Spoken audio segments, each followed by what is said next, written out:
So, good morning, welcome to eRepair. So today I'm working on a Samsung SM-A520F. There is absolutely no life in it. I can't get the thing to turn on at all. So I'm going to do a straight battery replacement. I've got an aftermarket battery here to go in. Now, I have already done some of the work on this thing. I will not lie, off camera, I have already started to loosen the back. So all I've done, I've heated it up to about 80 degrees. I have used a heat plate that I've got off to one side. I've got a metal pry tool in under this edge, and then I've started working my way around with a couple of plastic plectrums just to loosen everything off. So I'll just finish that off now. The top of the phone is still quite hot.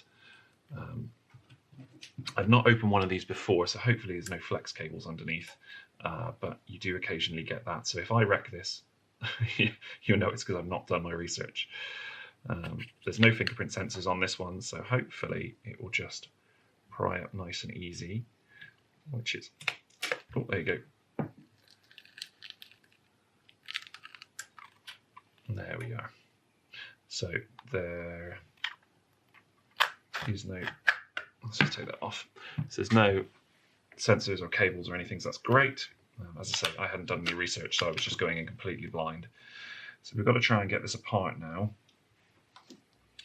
It looks like we've got half a dozen or so screws. And it looks like this is probably NFC charging back here. So I don't know if I can just lift this off. Let's have a look. Yeah, this just lifts up. There you go. So our battery connector, I won't force it any more than that. There we go. So our battery connector is about here on the phone. It looks like it may have been water damage, which is why it's not turning on. So let's open this up. We'll undo all the screws, we'll pop this back plate off, and then we'll go from there. And hopefully it's not too serious. So as I say, I've not worked on one of these before, so we're winging it a little bit. And it may just need a dip in some isopropylene just to see if we can get that board back to life, but I'm suspecting it may have gone too far.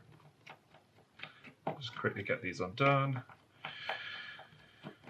and then we go from there. Apologies about the background noise, I'm in a bit of a different location today, so it's not as quiet as my normal office space. There is a break in the plastic here, so it may be that I don't need to undo this bottom section, but I'm going to do the whole lot anyway, just to be on the safe side. I think this is probably something like a speaker assembly or something. All the screws are the same size, so you don't need to worry about muddling anything up. Just keep going. There is two more screws at the bottom, but I don't think they're part of this black plasticky bit. So let's just grab, find somewhere careful to prod it and poke it. Right, so my camera ever so rudely died then, so battery's replaced. Right, so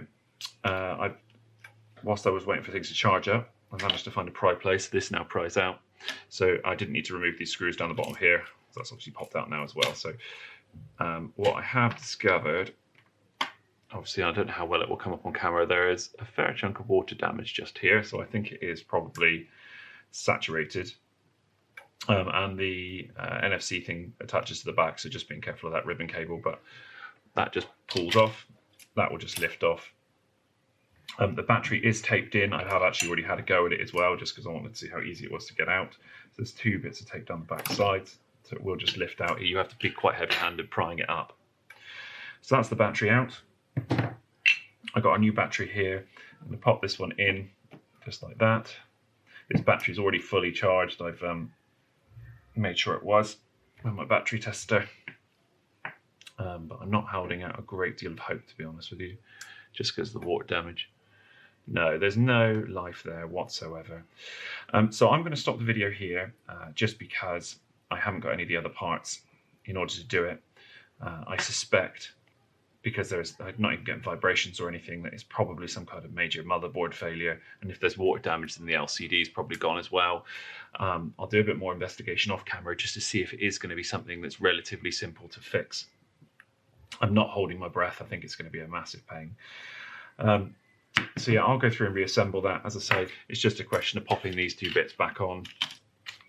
And then I've got some, I used sticks tape to pop the back on. In fact, there you are, you can see some water damage around there as well. So I think that has probably had it, being as that's more or less over the motherboard too. So I'll do a bit more investigation off camera, and if I find anything interesting, I will do another video and update you. But otherwise, you've seen how to very, very quickly replace the battery on this Samsung.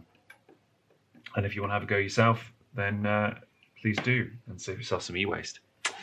Cool, thanks for watching, and I'll see you in the next video.